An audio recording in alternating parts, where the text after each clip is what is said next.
चलिए, जय माता दी बाबू लोग। विवेक कुमार जी, रितेश कुमार पाल, विवेक जी, गुड इवनिंग बाबू। सब लोग आ जाइए, जल्दी ज्वाइन करें।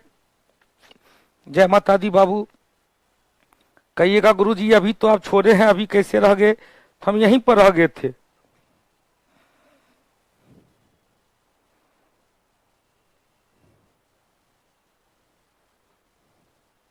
हो गया? नईम परवेज जी, ऋषु आनंद जी, आ जाइए।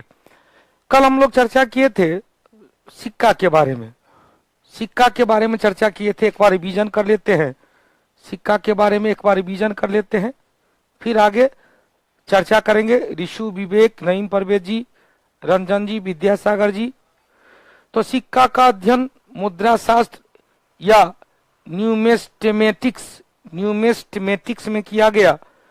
अब बताए थे सिक्का के द्वारा इतिहास के बारे में जानकारी मिलता है, खासकर अर्थव्यवस्था की जानकारी मिलता है। क्वेश्चन पूछेगा, सबसे प्राचीन कालीन सिक्का जो सिंधु घाटी सभ्यता से मिला है वो पक्की हुई मिट्टी का था, जिसे सेलखरी कहा गया या टेराकोटा कहा गया।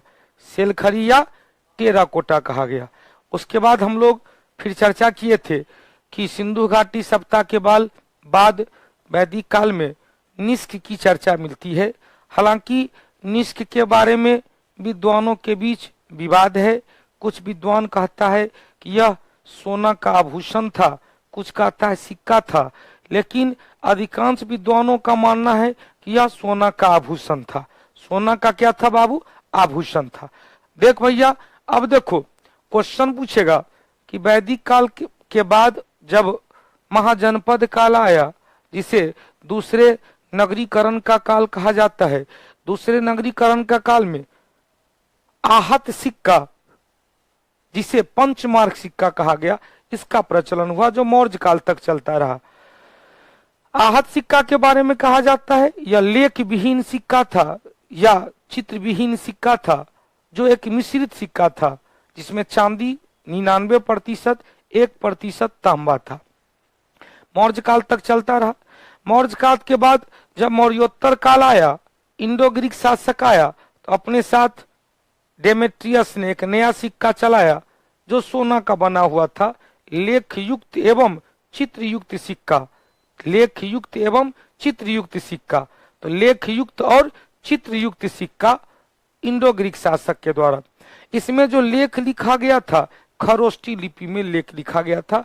भारत में पहली बार स्वर्ण सिक्का इंडो ग्रीक शासक, लेख युक्त सिक्का इंडो ग्रीक शासक, चित्र युक्त सिक्का इंडो ग्रीक शासक। लेकिन क्वेश्चन पूछेगा, सर्वाधिक शुद्ध सोना का सिक्का कुषाण शासक, सर्वाधिक सोना का सिक्का गुप्त शासक। गुप्त काल में कौड़ी का भी प्रचलन था। कौड़ी वस्तु विनिमय के रूप में, वस्तु की खरीद बिक्री के रूप में प्रयोग में लाया जाता था, जिसकी जानकारी किसने दिया था? तो चंद्रगुप्त विक्रमादित्य के दरबार में आया था फाहियान, और फाहियान का यात्रा वृत्तांत फो क्यों की कहलाता है। हो गया? रंजन बाबू ध्यान से सुनिएगा। अच्छा, रंजन नहीं, राजन नाम है। चलिए, बहुत अच्छी बात, राजन। चले राजन बाबू, संगीता जी, सब लोग ठीक हैं, सनोज बाबू, मधुकर जी। अब देखो ध्यान से सुनिएगा, क्वेश्चन पूछेगा कि प्राचीन काल में जो सिक्का मिला है, तो भारत में, गुड्डू लाल जी, जया जी, सब लोग सुनिएगा, अब बढ़िया से सुनिएगा।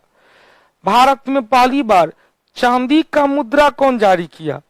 तो चांदी का मुद्रा चंद्रगुप्त द्वितीय, जिन्हें विक्रमादित्य भी कहा गया, चंद्रगुप्त द्वितीय जिन्हें विक्रमादित्य भी कहा गया, चंद्रगुप्त द्वितीय ने शकों के उन्मूलन के अवसर पर, शकों को पराजित करने के अवसर पर विक्रमादित्य की उपाधि धारण किया और चांदी का एक मुद्रा चलाया, जिसे रूपयक कहा गया। क्या कहेंगे? रूपयक। फिर बताए थे बीना बाधक सिक्का किसने चलाया? तो बीना बाधक सिक्का समुद्रगुप्त का सिक्का था। मयूर शैली का सिक्का कुमारगुप्त प्रथम का सिक्का था। मयूर शैली का सिक्का कुमारगुप्त प्रथम का सिक्का था।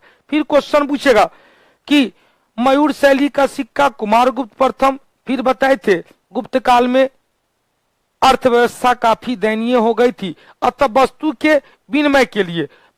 विनिमय के लिए क्या हुआ भाई, तो वस्तु की खरीद बिक्री के लिए कौड़ी का प्रयोग किया जाता था। अब यहां तक क्लियर हो गया। उसके बाद देखो सातवाहन वंश के काल में सीसा का सिक्का जारी किया गया। सातवाहन वंश के काल में करणराज मिस्त्री जी किसका सिक्का बाबू, सीसा का सिक्का जारी किया गया। ध्यान से सुनिएगा, मयूर शैली का सिक्का कुमारगुप्त प्रथम, बीना वादक सिक्का समुद्रगुप्त, और सीसा का सिक्का किसके काल में, तो 100 से सीसा, 100 से सातवाहन काल। देख भैया 550 में कहा गया था ना, तो 550 में अभी से क्लास से स्टार्ट हुआ है। क्लास तो अभी से स्टार्ट हुआ, वो तो कल हम लोग बतिया रहे थे, कल के बारे में चर्चा कर रहे थे, कल जो पढ़ाए तो उसका डिस्कशन कर रहे थे। क्लास अभी से स्टार्ट करते हैं। एक्चुअली हुआ क्या, हमको था 5:45 में, हम यहीं पर रह गए, तो देखिए 5 मिनट पहले कर देते हैं, तब तक 5 मिनट बतियाएंगे हम लोग। गुड्डू लाल जी चिंता की बात नहीं है, सब नया चीज कुछ नहीं बताया है। चलो विदेशी यात्री का यात्रा भुगतान, आज के टॉपिक का अंतिम, पहला टॉपिक का अंतिम चीज ले, पहला टॉपिक का अंतिम चीज लेते हैं। 50 का बोर्ड लगेगा 45 में संदीप बाबू आज पहला क्लास है। इंडियन इंद्रजीत, इंडियन विशाखा शर्मा, नहीं कुछ ने पढ़ाए है जया, प्रियंका, रिजू, राजू, MKC, जसविंदर जी, विकास बाबू, संजीव बाबू। स्टार्ट करें, राकेश कुमार,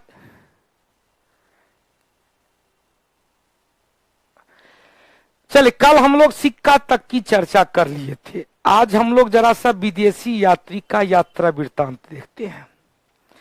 विदेशी टिंकू जी ध्यान से सुनिएगा, टिंकू जी बाबू लोग सबको ध्यान से सुनिएगा। विदेशी यात्री का यात्रा वृत्तांत को 3 भाग में बांटा जाता है। विदेशी यात्री का यात्रा वृत्तांत को 3 भागों में बांटा गया। कल यहां तक बता दिए थे, आज यहां से चलते हैं, यहां से चलते हैं तो क्या कहेंगे, सिकंदर के आक्रमण, सिकंदर का आक्रमण कब हुआ था, तो 3 दूनी 6, 326 ईस्वी पूर्व में। तो सिकंदर के आक्रमण से पहले सिकंदर के साथ, मतलब सिकंदर का समकालीन, सिकंदर का समकालीन और सिकंदर के बाद, सिकंदर के पहले, सिकंदर के समकालीन, सिकंदर के बाद, सिकंदर से पहले, सिकंदर के समकालीन, सिकंदर के बाद। हो गया, चलो बहुत अच्छी बात। अब देखो सिकंदर से पूर्व आए विदेशी यात्री का विवरण, सिकंदर के साथ आए विदेशी यात्री का विवरण और सिकंदर के बाद आए विदेशी यात्री का विवरण। यहां क्लियर। अब देखो क्वेश्चन पूछेगा, ध्यान से सुनिएगा। अब आप लोग क्वेश्चन में इस चीज में नहीं फंसे, अभी अभी स्टार्ट हुआ है क्लास, यह समझेंगे क्लास अभी से स्टार्ट हुआ है क्योंकि अभी से नया चीज आए हैं। सिकंदर से पहले, सिकंदर के साथ, सिकंदर के बाद, 3 बात हुआ। सिकंदर से पहले, सिकंदर के साथ, सिकंदर के बाद। क्वेश्चन पूछेगा सिकंदर से पूर्व आए विदेशी यात्री, तो सिकंदर से पहले ईरान का हखमनी वंश का शासक डेरियस प्रथम, ईरान के हखमनी वंश के शासक डेरियस प्रथम का राजदूत आया था स्काइलेक्स। नाम बोलिएगा, राजदूत आया था स्काइलेक्स। राजदूत क्या आया था, स्काइलेक्स। अब स्काइलेक्स ने सिंध प्रांत की यात्रा किया था, स्काइलेक्स ने सिंध प्रांत की यात्रा किया। तो सिकंदर से पहले एक गो कौन बाबू, तो सिकंदर से पहले डेरियस प्रथम। इसी डेरियस प्रथम, ध्यान सुनिएगा, इसी डेरियस प्रथम से अशोक को अभिलेख लिखने की प्रेरणा मिला था। इसका राजदूत कौन था? Sky lakes. स्काई मतलब आकाश, लेक्स स्काई लेक्स हो गया। चलो भौआ, अब देखो इस काल में कई ऐसे विदेशी यात्री थे जो बिना भारत आए ही भारत के बारे में लिख दिए। भारत नहीं आया लेकिन बिना भारत आए ही अंठकानी पंचे 12.5 लिख दिया भारत के बारे में कि भारत ऐसा है, भारत वैसा है, भारत जैसा है, भारत तैसा है। अब देखो इसमें कौन था, कौन ऐसा किया, कौन ऐसा किया? तो सबसे पहले इतिहास का जनक, इतिहास का पिता कहे जाने वाला हेरोडोटस। हेरोडोटस का पुस्तक का नाम क्या था बउआ? The Historica. The Historica. Herodotus का किताब का नाम क्या था? The Historica. क्वेश्चन पूछेगा कि सिकंदर से पहले दुइये गो का नाम, पहला डेरियस प्रथम का राजदूत स्काइलेक्स, दूसरा इतिहास का जनक हेरोडोटस ने द हिस्टोरिका में बिना भारत आए ही भारत के बारे में बहुत कुछ लिख दिया। दूसरी बात, सिकंदर के साथ कई विदेशी यात्री आए जिसमें 3 गो याद रखिएगा। 3। अब देखो 3 गो याद करने के लिए तोड़ के बोलेंगे, कहेंगे आने सी क्रीटस। क्या कहेंगे बाबू? आने सी क्रीटस। आने सी क्रीटस। दूसरा क्या होगा? नियार्कस।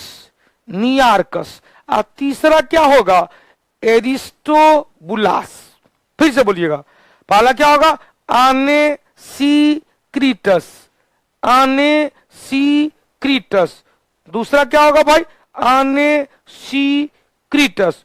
दूसरा क्या है? नियार्कस। और तीसरा क्या है? एरिस्टोबुलास। एरिस्टोबुलास।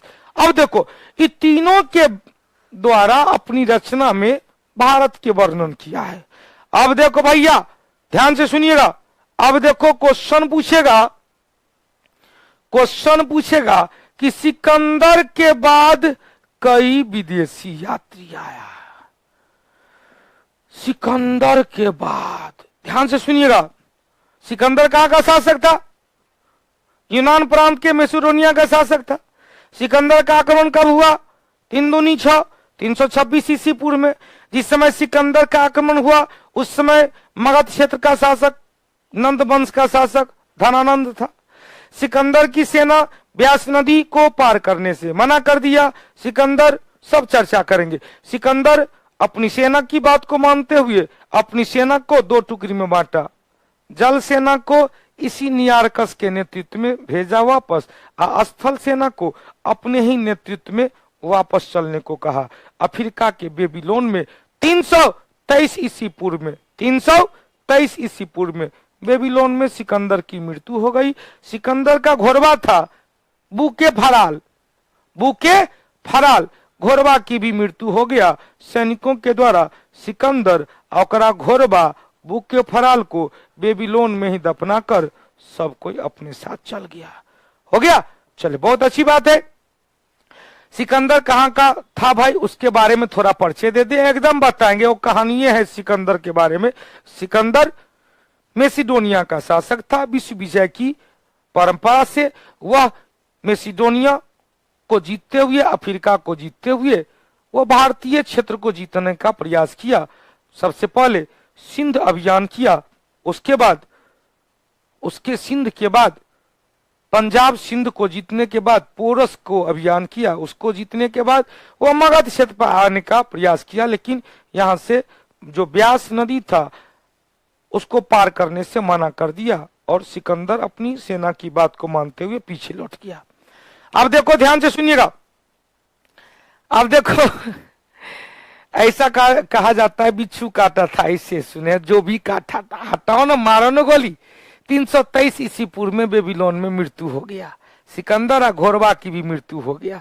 अब यहां पर क्वेश्चन आया, सिकंदर के बाद 305 ईस्वी पूर्व में 305 ईस्वी पूर्व में, ईसा से 305 वर्ष पहले। तब तक उलट फेर हो चुका था। अपने गुरु चाणक्य उर्फ कौटिल्य उर्फ विष्णुगुप्त की मदद से चंद्रगुप्त मौर्य ने धनानंद को पराजित करके मौर्य वंश की स्थापना कर चुका था। तो सेल्यूकस चंद्रगुप्त मौर्य के काल में भारतीय क्षेत्र पर आक्रमण किया, लेकिन चंद्रगुप्त मौर्य ने सेल्यूकस को पराजित कर दिया। दोनों के बीच कहा जाता वैवाहिक संबंध हुआ।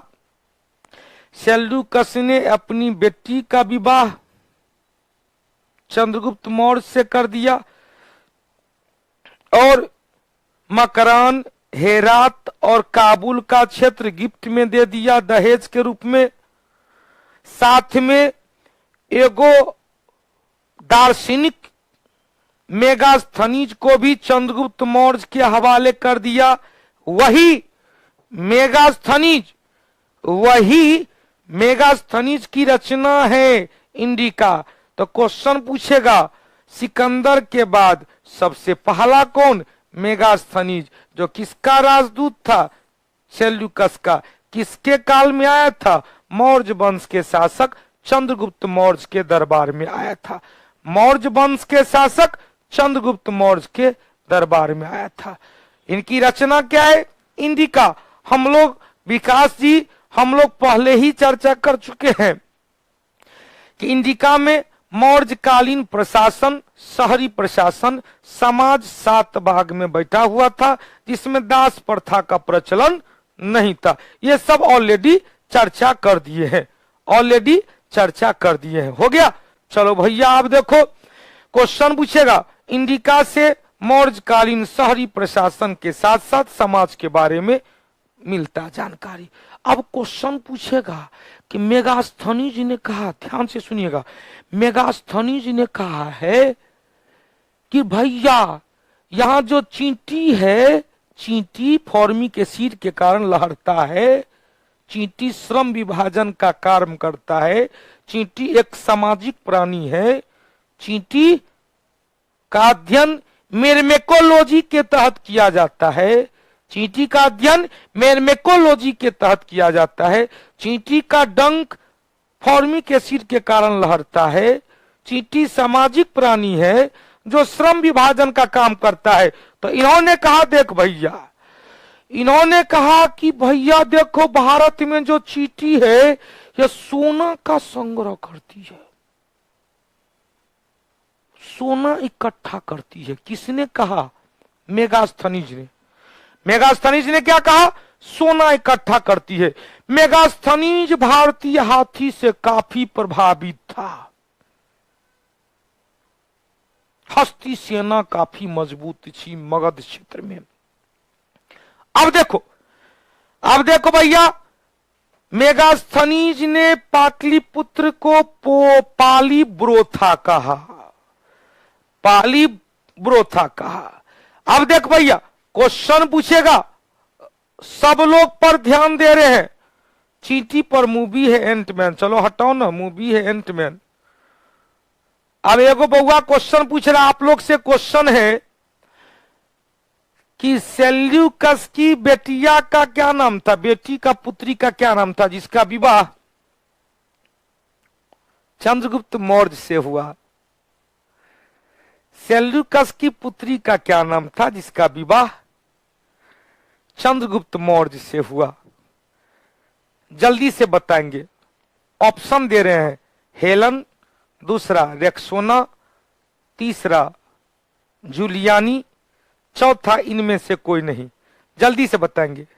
हेलन, दूसरा रेक्सोना, तीसरा जूलियानी, चौथा इनमें से कोई नहीं। जल्दी से, अभी तक मुझे उत्तर नहीं मिला है। सेल्यूकस के बेटिया का नाम क्या था जिनका विवाह हुआ चंद्रगुप्त मौर्य से? देख भैया, सुनना,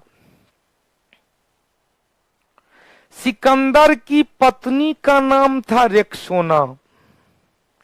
सिकंदर की पत्नी का नाम था रेक्सोना, जिन्होंने पोरस के राजा, पौरव के राजा पोरस के कलाई पर रक्षा बंधन बांधी थी। यहां पर सेल्यूकस के पुत्री का नाम हेलन था। हेलन का विवाह हुआ चंद्रगुप्त मौर्य से। हो गया, चलिए बहुत अच्छा बहुत अच्छा बहुत अच्छा हो गया। आगे आगे समझ के सबको याद है। चलिए अब देखो यहां पर क्वेश्चन पूछेगा कि वही सेल्यूकस का राजदूत मेगास्थनीज जिन्होंने पाटलिपुत्र को पोली या पाली ब्रोथा कहा। मौर्यकालीन, यहां पर हम लिख देते हैं, आगे होगा चर्चा, कोई बात नहीं, आगे होगा चर्चा, यहां पर लिख देते हैं सिकंदर की पत्नी रेक्सोना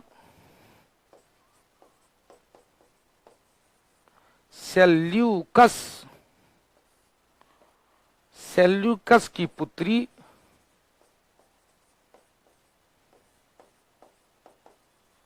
हेलेन या हेलेना, हेलेन को ही हेलेना कहेंगे। हो गया, हेलेन या हेलेना। चलिए बहुत अच्छी बात है। अब देख भैया ध्यान से सुनिएगा, क्वेश्चन पूछेगा मेगास्थनीज ने पाटलिपुत्र को क्या कहा? पाली ब्रोथा कहा। मेगास्थनीज की रचना इंडिका, जिससे मौर्यकालीन शहरी प्रशासन, मौर्यकालीन समाज, मौर्यकालीन हारे भैया इसे ही हेलन को ही कार्नेलिया भी कहा गया। तोबा लाहौल बिला कुबत, कार्नेलिया भी कहा गया। हेलेन को भी कार्नेलिया कहा गया। ऋषु बाबू, सोनी प्रिया, हेलन ही कार्नेलिया थी, हेलेन ही कार्नेलिया थी, हेलेना ही कार्नेलिया थी। हो गया, हेलेन ही कार्नेलिया थी। हो गया, हेलेन ही कार्नेलिया थी। आगे बढ़ते हैं। मेगास्थनीज ने नगर प्रशासन की चर्चा किया, और नगर प्रशासन किसके अधीन होता था? तो एरिस्टोनोमाई, एरिस्टोनोमाई याद रखेंगे, एरिस्टोनोमाई, एरिस्टोनिमाई। ध्यान सुनिएगा, मेगास्थनीज ने नगर प्रशासन की चर्चा किया, नगर प्रशासन किसके नेतृत्व में? एरिस्टोनोमाई, एरिस्टेनेमाई। अब क्वेश्चन पूछेगा, इन्होंने जो सड़क मार्ग निर्माण करने वाले जो प्रमुख इंजीनियर थे उसको एग्रोनोमाई कहा। क्या कहा? एग्रोनोमाई। एरिस्टोनोमाई नगर प्रशासन को देखता था, एरिस्टोनेमाई नगर प्रशासन को देखता था, एग्रोनोमाई प्रमुख इंजीनियर होते थे, एरिस्टोनोमाई प्रमुख इंजीनियर होते थे, एरिस्टोनोमाई प्रमुख इंजीनियर होते थे। हो गया, चलो बहुत अच्छी बात है। अब देखो इंडिका में इस काल में क्या कहा? समाज 7 भाग में प्रचलन था। हो गया, क्या होगा भाई? समाज 7 भाग में प्रचलन था, लेकिन दास प्रथा का प्रचलन नहीं था, दास प्रथा का प्रचलन नहीं था। हो गया, अब देखो क्वेश्चन पूछेगा, मेगास्थनीज के इंडिका के आधार बनाकर कुछ विद्वान मेगास्थनीज के इंडिका को आधार बनाया, और उसी आधार पर अपनी अपनी रचनाओं में भारत के बारे में जानकारी दे दिया, जिसमें 2-3 को याद रखेंगे। क्या होगा बाबू? 2-3 को याद रखेंगे। अब देखो टॉलमी की रचना, टॉलमी की रचना, प्लिनी की रचना सब आता है। तो मेगास्थनीज के इंडिका को आधार बनाकर प्लिनी ने, खूब पूछता है, प्लिनी ने नेचुरल हिस्ट्री नामक पुस्तक की रचना किया। तो क्वेश्चन पूछेगा, प्लिनी की रचना कौन है? Natural history. प्लिनी की रचना natural history, Pliny natural history. Ptolemy का रचना, टॉलमी का रचना भूगोल, टॉलमी का रचना भूगोल।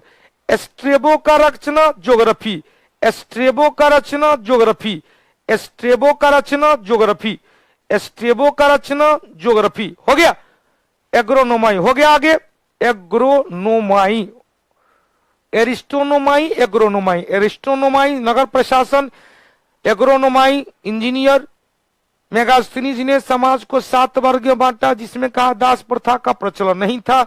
मेगास्थनीज ने पाटलिपुत्र को पाली ब्रोथा कहा। मेगास्थनीज के रचना इंडिका को आधार बनाते हुए प्लिनी ने नेचुरल हिस्ट्री लिखा, टॉलमी ने भूगोल लिखा, एस्ट्रेबो ने ज्योग्राफी लिखा। हो गया। चलो, किसी अज्ञात नामक विद्वान ने, विद्वान का नाम ज्ञात नहीं है, कहेंगे अज्ञात, अज्ञात नामक विद्वान ने पेरिप्लस ऑफ द एरिथियन सी लिखा। अज्ञात नामक विद्वान ने पेरिप्लस ऑफ द इरिथियन सी नामक पुस्तक लिखा। यह पेरिप्लस ऑफ द इरिथियन सी नामक किताब की रचना प्रथम शताब्दी में किया गया। प्रथम शताब्दी कब से कब तक? तो 80 ईस्वी से 115 ईस्वी के बीच किसी अज्ञात लेखक ने किया। कौन किया किसी को पता नहीं। कौन किया किसी को पता नहीं। कौन किया बाबू? किसी को पता नहीं। अब देख भैया, हाँ डायमेकस कौन था सब बताएंगे, रूबी बताएंगे, सब धीरे धीरे लिखा हुआ है आगे। यहां पर अज्ञात नामक विद्वान ने 80 ईस्वी से 115 ईस्वी के बीच में एगो किताब लिखा, पेरिप्लस ऑफ द इरिथियन सी।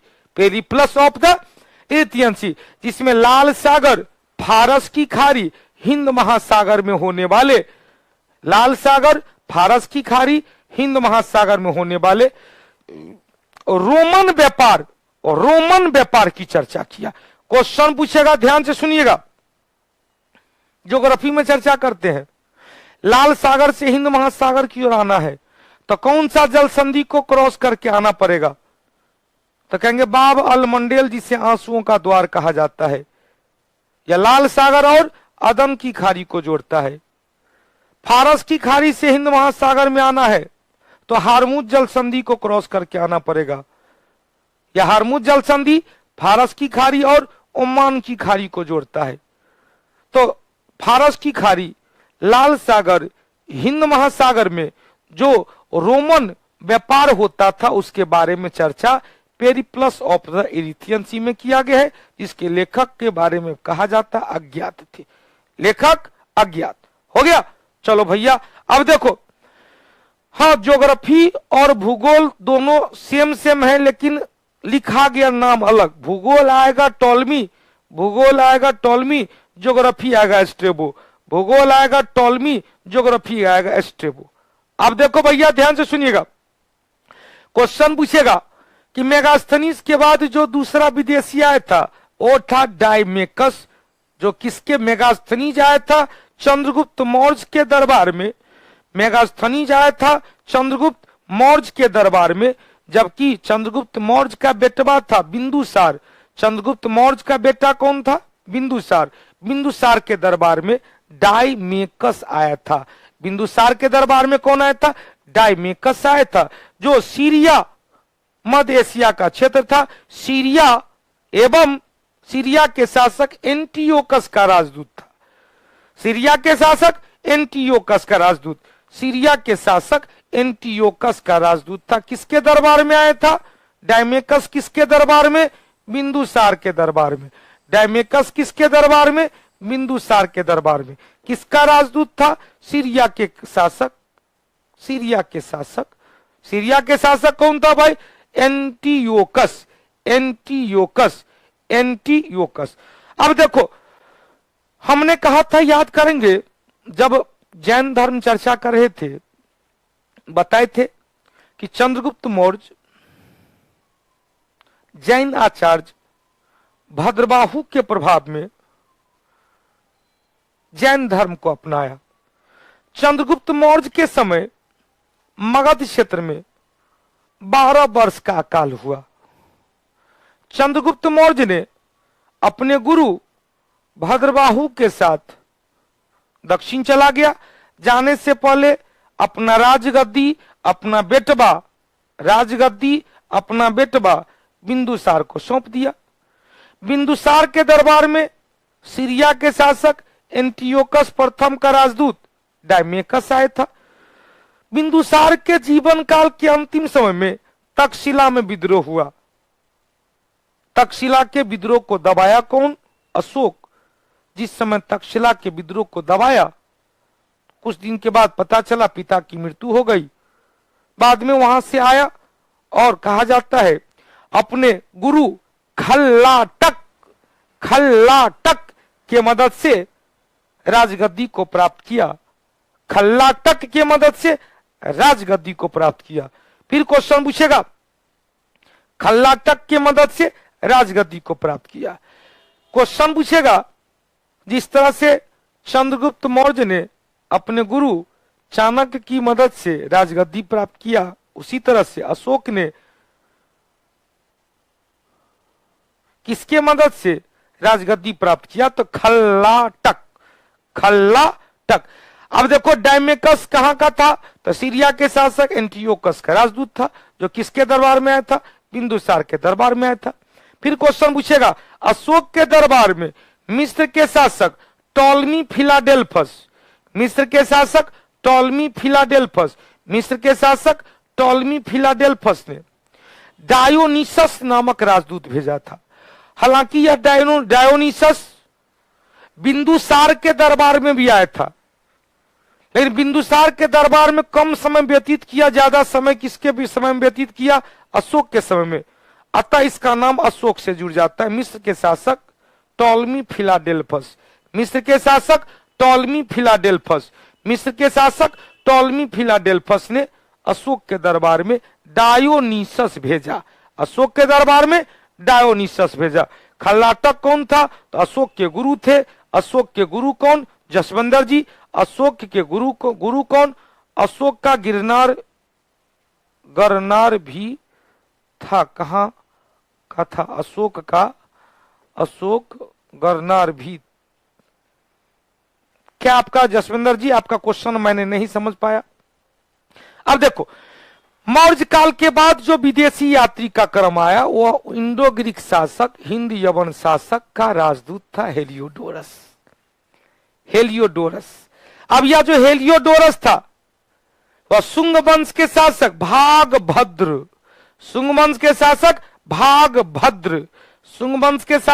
भागभद्र के दरबार में आया था और बताए थे।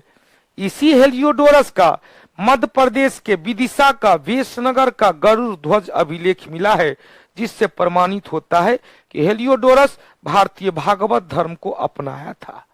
किसके काल में आया था? भागभद्र के दरबार में। हो गया, चलिए बहुत अच्छी बात है। अब देखो, मौर्योत्तर काल के बाद याद आ गया, हेलियोडोरस भागवत धर्म से प्रभावित होकर इस धर्म को अपना लिया, जिसकी जानकारी गरुड़ ध्वज अभिलेख से मिलता है। यह अभिलेख किसका है? हेलियोडोरस। गरुड़ ध्वज अभिलेख को और क्या कहां है भाई? मध्य प्रदेश के विदिशा, इसे ही कहते हैं वेशनगर। हो गया। अब देखो, इसके बाद रवि बाबू ध्यान से सुनिएगा, क्वेश्चन पूछेगा चीनी यात्री। टिंकू जी अशोक के बारे में पूरा भी बता दीजिए। अरे भैया मौर्य काल में बताएंगे, चिंता मत करो ना। चीनी यात्री में 3 गो का याद रखेंगे। पहला फाहियान याद रखेंगे, दूसरा हुएनसांग याद रखेंगे, तीसरा इत्सिंग याद रखेंगे। 3 से क्वेश्चन ज्यादा पूछेगा। पहला कौन? फाहियान, जो कल किसके काल में आया था? गुप्त काल में आया था। फाहियान किस काल में आया था? गुप्त काल में आया था। अब क्वेश्चन पूछेगा, गुप्त काल में आए विदेशी यात्री में सबसे पहला नाम चीनी बौद्ध विद्वान फाहियान का आता है। यह फाहियान 399 में भारत आए और 414 तक भारत रहे। कुल मिलाकर कितने बार बाबू? कुल मिलाकर 15 बार। कुल मिलाकर कितने बार बाबू? 15 बार। अब देखो क्वेश्चन पूछेगा, 15 साल तक भारत में रहे। इनका यात्रा विवरण क्या कहलाया? फो क्यों की। यात्रा विवरण फो क्यों की। किसके काल में? चंद्रगुप्त विक्रमादित्य या चंद्रगुप्त द्वितीय के काल में आया। अब क्वेश्चन पूछेगा, फाहियान चंद्रगुप्त द्वितीय या विक्रमादित्य के काल में भारत की यात्रा किया। अपने यात्रा विवरण में गुप्तकालीन प्रशासनिक व्यवस्था और मुख्य रूप से अर्थव्यवस्था के बारे में जानकारी दिया है। अब क्वेश्चन पूछेगा, ध्यान सुनिएगा। अब क्वेश्चन आपसे पूछेगा संजीव बाबू, अब देखो भाई, क्वेश्चन पूछेगा कि वस्तु की खरीद बिक्री के लिए कौड़ी के प्रयोग की बात किसने कहा था? फाहियान के द्वारा। वस्तु की खरीद बिक्री के लिए कौड़ी का प्रयोग फाहियान ने किया। फाहियान के बाद भारत में आने वाले चीनी बौद्ध विद्वान कौन थे? ह्वेनसांग। ह्वेनसांग को नीति का पंडित, यात्रियों का राजकुमार, नीति का पंडित, यात्रियों का राजकुमार के नाम से भी जाना जाता है। आधुनिक शाक्य मुनि के नाम से भी जाना जाता है। प्रिंस पोलीग्रोथ, prince of pilgrims, prince of pilgrims, pilgrims इसे ही क्या कहते हैं? यात्रियों का राजकुमार। प्रिंस ऑफ पिलिग्रिम्स, यात्रियों का राजकुमार, नीतियों का पंडित, आधुनिक शाक्य मुनि के नाम से जाना जाता है। हर्षवर्धन के काल में आया। 329 ईस्वी में वो चला वहां से, 329 ईस्वी में चला, 330 ईस्वी में भारत आया, 335 से लेकर 343 ईस्वी तक हर्षवर्धन के दरबार में रहा। फिर वो वहां से धीरे धीरे विभिन्न प्रांतों से होता हुआ गुजरता हुआ चला गया। कहां बाबू? अपना देश चीन चला गया, 45 से पहुंच गया। फोक क्योंकि होगा। चलो भैया आगे देखो, यहां पर क्लियर हो गया। यहां पर क्या फोक क्योंकि या क्योंकि एक क्या चीज है? फोक क्योंकि, इसका यात्रा विवरण फोक क्योंकि। अब देखो क्वेश्चन पूछेगा ह्वेनसांग का सी यू की, सी यू की, सी यू की हो गया। अब क्वेश्चन पूछेगा इनका ह्वेनसांग का जो जीवनी था लिखा था हुईली। ह्वेनसांग का जीवनीकार हुईली था। कौन था भाई? हुईली, हुईली। अब देखो क्वेश्चन पूछेगा कि ह्वेनसांग किसके काल में आया था? हर्षवर्धन के काल में आया था। चला था वो 29 में, 629 में। भारत में 630 से लेकर 643 तक भारत की यात्रा किया, जिसमें 635 से लेकर 643 तक, 35 से लेकर 643 तक किसके दरबार में बाबू? हर्षवर्धन के दरबार में आया। हो गया। हर्षवर्धन के दरबार में, हर्षवर्धन के दरबार में कब आया? 635 से दरबार में रहा 43 तक। हर्षवर्धन ह्वेनसांग से इतना ज्यादा खुश था, उनकी विद्वता से, उनकी योग्यता से इतना ज्यादा खुश था कि कन्नौज में हर्षवर्धन के काल में प्रत्येक 3 वर्ष पर एक धर्म सभा का आयोजन किया जाता था। इस धर्म सभा का अध्यक्ष केवल कन्नौज के ब्राह्मण वर्ग के किसी सदस्य को बनाया जाता था। अब देखो इतना ज्यादा प्रभावित रहा कि कन्नौज के ब्राह्मण के बदले हर्षवर्धन ने ह्वेनसांग को धर्म सभा का अध्यक्ष बना दिया। हर्षवर्धन के काल में प्रत्येक 5 वर्ष पर प्रयाग में महामोक्ष परिषद का आयोजन किया जाता था, जिसमें सूर्य पूजा, अग्नि पूजा, महात्मा बुद्ध की पूजा की जाती थी। तो महामोक्ष परिषद 5 वर्ष पर, 3 वर्ष पर धर्म सभा कन्नौज में, महामोक्ष परिषद प्रयाग में 5 वर्ष पर, उसका अध्यक्ष भी हर्षवर्धन ने ह्वेनसांग को बनाया। हर्षवर्धन ने ह्वेनसांग को बनाया। अब ध्यान से सुनिएगा। अब क्वेश्चन पूछेगा आनंद कुमार पंडित आपका लाइव नहीं, मेरा क्लास लाइव नहीं है क्या सर? प्लीज बताइएगा। ये देख रहा है तो यो हमरा से क्वेश्चन पूछ रहा है ये। अब देखो भैया क्वेश्चन पूछेगा जसविंदर जी, अशोक शशांक,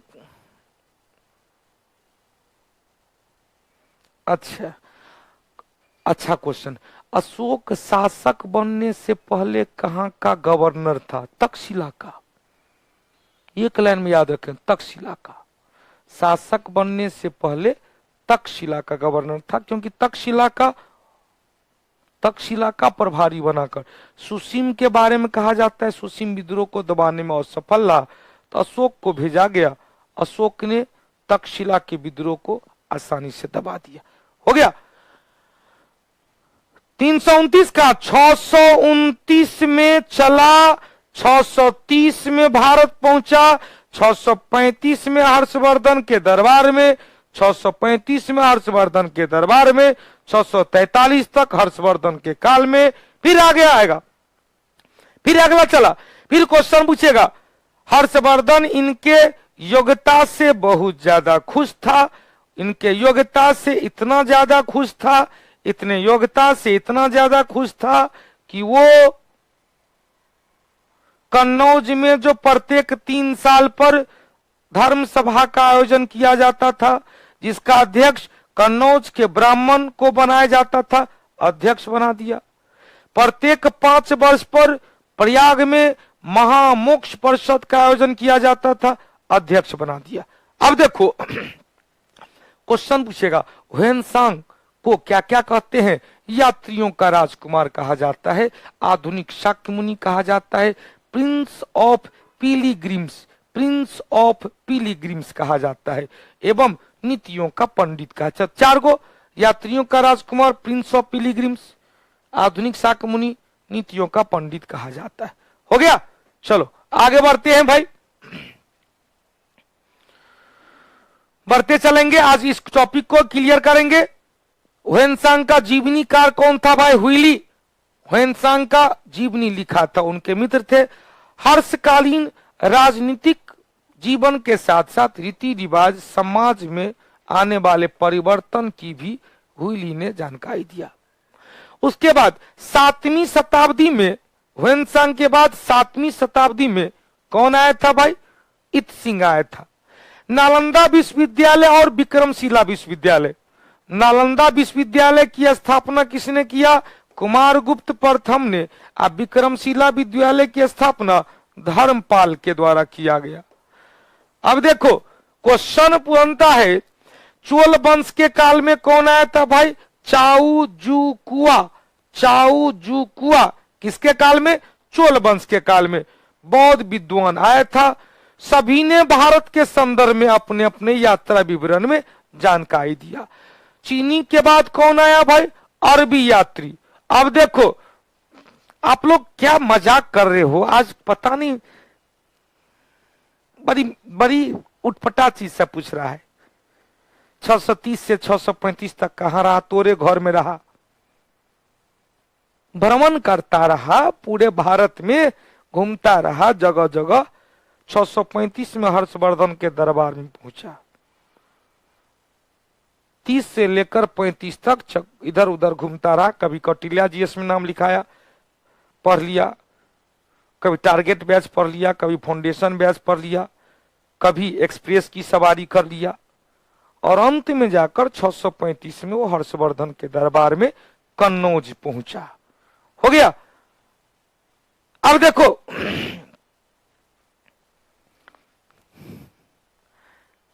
आगे आगे बढ़े, आगे बढ़े, आगे बढ़े, जल्दी से को आगे बढ़ा जाए।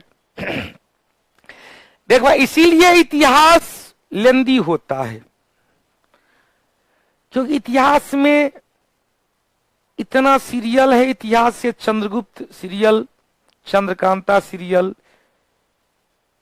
सब सीरियल देख देख के सोचता है, और जबकि एग्जामिनेशन से कोई मतलब नहीं है, जानकारी के लिए। अरे भैया जानकारी के लिए पूरा जीवन पड़ा हुआ है, रिजल्ट के लिए थोड़ा सा जीवन है। आइए, हमने कहा ध्यान से सुनिएगा। हाँ हाँ हाँ, ये ज्यादा क्वेश्चन है। ह्वेनसांग ने कहा, क्या कहा धुनी सुनिएगा, बड़ी सुंदर क्वेश्चन है। ह्वेनसांग ने कहा कि भैया तख्त देश का ब्राह्मण, मतलब हर्षवर्धन के साम्राज्य का ब्राह्मण, जिसके बारे में कहा जाता था ब्राह्मण केवल पूजा पाठ के लिए, क्षत्रिय केवल युद्ध के लिए, वैश्य केवल व्यापार के लिए, शूद्र केवल ऊपर के तीनों वर्ग की सेवा के लिए। तो ह्वेनसांग ने कहा कि तख्त देश का ब्राह्मण खेती का कार्य भी करता था, ब्राह्मण भी खेती का कार्य करता था। ऐसा किसने कहा? ह्वेनसांग, जो हर्षवर्धन के काल में आया था, इसका जीवनीकार हुई ली था, जीवनीकार हुई ली था। हो गया, चल बहुत अच्छी बात है। अब देखो भैया क्वेश्चन पूछेगा, अरब यात्री अल मसूदी, अरब यात्री अल मसूदी राष्ट्रकूट वंश के काल में आया था। अल मसूदी किसके काल में? राष्ट्रकूट शासक के काल में आया था। 941 से 943 2 साल तक भारत में रहा। सुलेमान आया 9वीं शताब्दी में पाल और प्रतिहार वंश के शासक काल में, पाल और प्रतिहार के काल में सुलेमान आया। राष्ट्रकूट के काल में क्या आया? अल मसूदी आया। महमूद गजनबी के साथ कई विद्वान भारत में आए, जैसे फिरदौसी था, अलबरूनी था, बैहाकी था, उत्बी था। तो दूगो याद तो जरूर करना, फिरदौसी की रचना शाहनामा, अलबरूनी की रचना किताबुल हिंद। अलबरूनी की रचना, अलबरूनी को ही अब्बू रिहान कहा जाता है।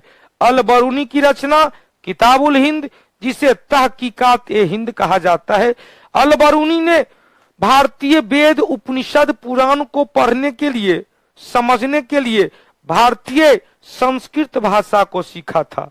और संस्कृत को सीखकर, ध्यान सुनिएगा, संस्कृत को सीखकर उन्होंने क्या किया भैया? पुराण पढ़ा, वेद पढ़ा, उपनिषद पढ़ा और कहा कि भैया इसमें तो इतिहास का कोई बातें नहीं है। अलबरूनी ने ही कहा था, भारतीय इतिहास लेखन नहीं जानते थे। राजे महाराजे के बारे में खाली प्रशंसा कर रहा है, राजा ई है, राजा ऊ है। राजा प्रशंसा, अपनी भूरी भूरी प्रशंसा सुनकर एकदम कवि को दान दे रहा है। ये इतिहास थोड़े हुआ। इतिहास में सभी चीज पर फोकस किया जाता है। इतिहास में राज व्यवस्था रहता है, समाज रहता है, अर्थव्यवस्था रहता है, धर्म रहता है, व्यापार रहता है। तो सभी चीज का कोई वर्णन, केवल राजे महाराजे का गुणगान था। अतः अलबरूनी ने क्या कहा? भारतीय इतिहास लेखन से अनभिज्ञ थे, भारतीयों को इतिहास लेखन की जानकारी नहीं थी। हो गया, चल बहुत अच्छी बात है। अब क्वेश्चन पूछेगा कि अलबरूनी की प्रसिद्ध रचना कौन है बाबू? किताबुल हिंद है, जिसे तहकीकात ए हिंद कहा गया। इस पुस्तक में संस्कृत भाषा के साथ साथ कई भारतीय पुराण के बारे में भी जानकारी दिया गया है। फिरदौसी की रचना शाहनामा, बैहाकी की रचना तारीख ए सुबक्तगीन है, बैहाकी की रचना तारीख ए सुबक्तगीन, फिरदौसी की रचना शाहनामा, अलबरूनी की रचना किताबुल हिंद, जिसे तहकीकात ए हिंद भी कहा जाता है। अब यहां पर जो चार्ट के रूप में कुछ लिखा हुआ है, ध्यान से सुनिएगा। यहां पर उसी चीज को चार्ट के रूप में दिया गया है, ध्यान से सुनिएगा, याद हो जाएगा। फाहियान, पहला क्या है भाई? फाहियान बौद्ध भिक्षुक था, चीन का निवासी था, 399 से 414 तक भारत आया था। भारत का दशा विवरण रचना था। क्योंकि इसका यात्रा विवरण था। किसके काल में आया था? चंद्रगुप्त द्वितीय के काल में आया था। कितने वर्ष तक भारत में रहा था? 15 वर्ष तक भारत में रहा था। राजनीतिक स्थिति का कोई प्रभाव नहीं पड़ा, किंतु अपने यात्रा वृत्तांत में कौड़ी के प्रयोग की कहा कि भैया वस्तु विनिमय के रूप में कौड़ी का प्रयोग किया जाता था।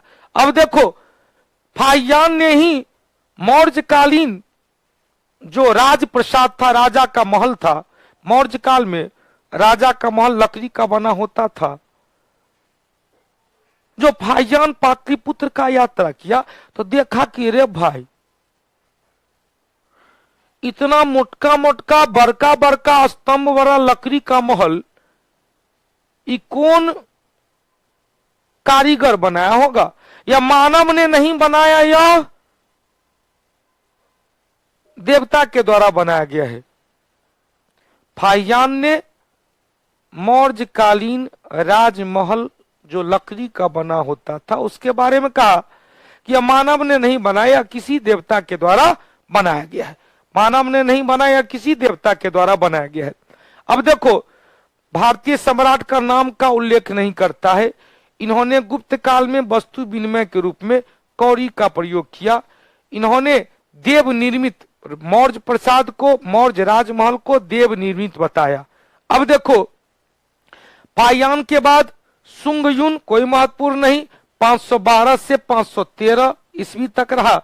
इन्होंने बिहार और बंगाल की यात्रा किया, किसी के दरबार में नहीं गया। तीसरा आया ह्वेनसांग। ह्वेनसांग का यात्रा विवरण कब से कब तक, तो हमने आपको क्या कहा, ह्वेनसांग 629 ईस्वी में चीन से चला था, 630 ईस्वी में भारत पहुंचा, 5 साल तक इधर उधर भटकता रहा, 35 ईस्वी में हर्षवर्धन के दरबार में गया, 635 से लेकर 43 ईस्वी तक हर्षवर्धन के दरबार में रहा।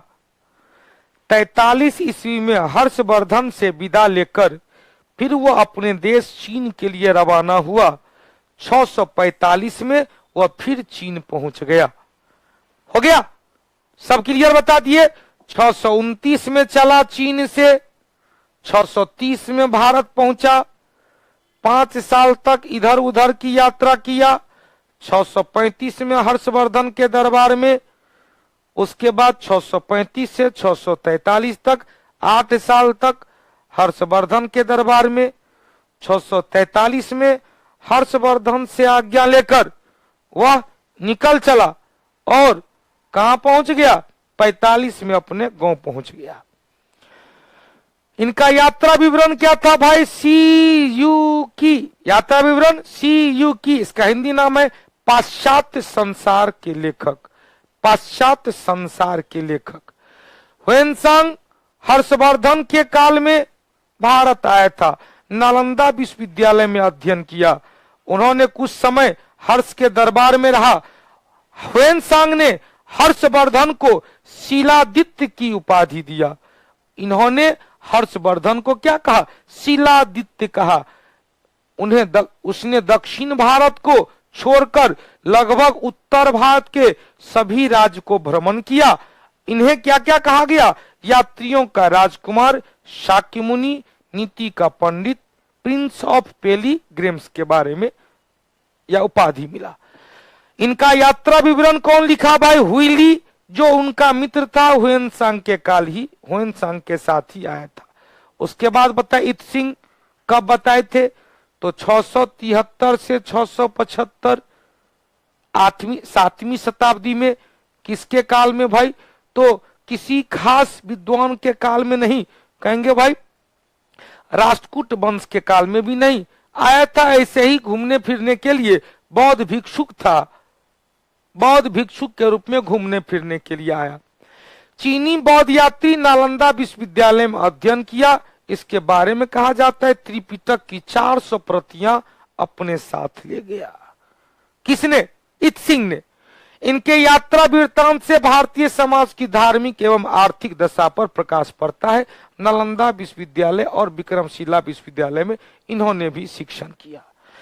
अगला है मात्वालेन। कौन है बाबू, मात्वालेन। ये भी 7वीं शताब्दी में आया था। पूर्वी भारत पर आक्रमण अभियान का वर्णन करता है। हर्षवर्धन ने जो पूर्वी भारत बंगाल पर शशांक के खिलाफ जो आक्रमण किया था, उसका विवरण कौन करता है भाई, मात्वालीन करता है। और चाओ जू कुआ जो किसके काल में आया था, तो मध्यकाल, पूर्व मध्यकाल में आया था, जिन्होंने चीनी अरबी व्यापार का वर्णन करता है। ये था हम लोग का यह टॉपिक। पहला टॉपिक हम लोग क्लियर कर लिए। कल एक्सप्रेस चलेगी, शनिवार और रविवार को एक्सप्रेस होगा। अपना अपना टिकट कटा लिए होंगे। कल एक्सप्रेस सुबह 8 बजे से स्टार्ट हो जाएगी। एक्सप्रेस का PDF फाइल मिल गया होगा या 1 घंटा में मिल जाएगा। दूसरी बात, एक्सप्रेस का इस बार हमने पिछले ही बार कहा था, 2 दिन पहले कहा था, इस बार का एक्सप्रेस सभी एक्सप्रेस से अलग होगा। क्योंकि आपको क्वेश्चन जैसा एप्लीकेशन पे आप बनाते हो, क्वेश्चन वाइज क्वेश्चन वैसा भी अवेलेबल करवाया जाएगा, ताकि आप उसको एक बार जरूर देख ले, बना के देखें कि 100 क्वेश्चन का बंच में आपने कितना सही बनाया, कितना आपका गलत हुआ, निगेटिव हुआ, कितना परसेंट एक्यूरेसी, कितना एक्यूरेट मार्क कितना आया। क्वेश्चन का जो हमने इस बार पैटर्न दिया है बिल्कुल अलग अंदाज में दिया है, बंच के रूप में दिया है कि यदि एक क्वेश्चन है तो एक क्वेश्चन का सारा ऑप्शन एक साथ है, बंच के रूप में दिया है। 4 गो ऑप्शन दिया है कि भैया इनमें से सही कथन को चुने। तो यह इसीलिए दिया है क्योंकि यह पहला है। इसके बाद बिहार दरोगा के मुख्य परीक्षा से पहले एक और एक्सप्रेस आएगा जो फाइनल टच होगा। बिहार दरोगा के मुख्य परीक्षा से पहले भी एक एक्सप्रेस आएगा जो फाइनल टच होगा। शनिवार और रविवार को एक्सप्रेस होगा। हमने कहा सुबह 8 बजे से प्लेटफॉर्म पर आकर रुक जाएगी।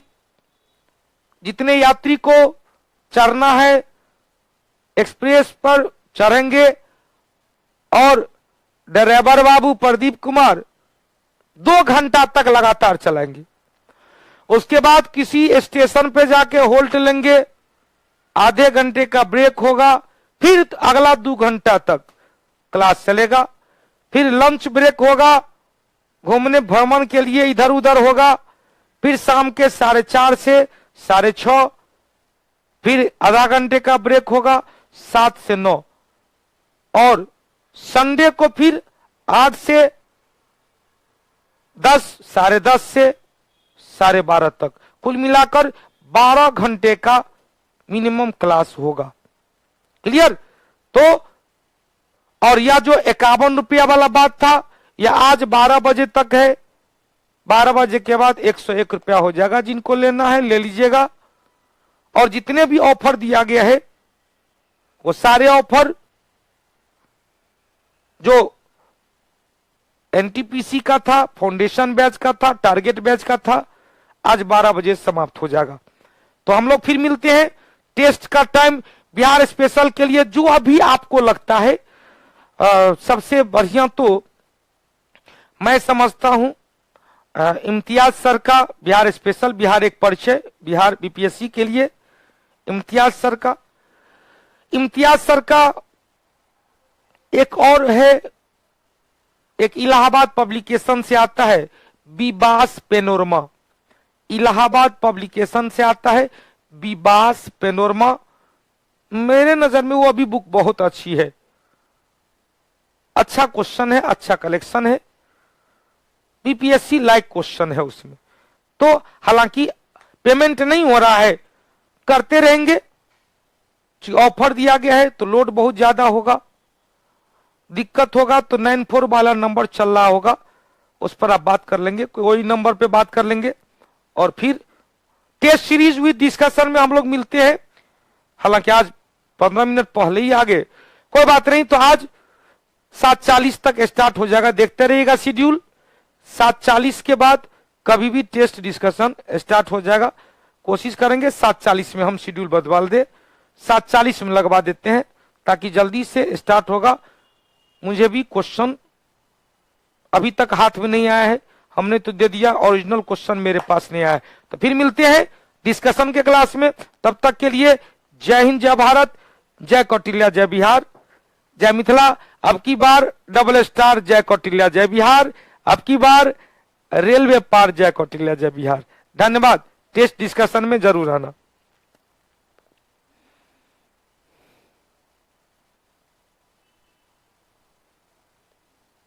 मैराथन का तो टॉपिक खत्म हो गया।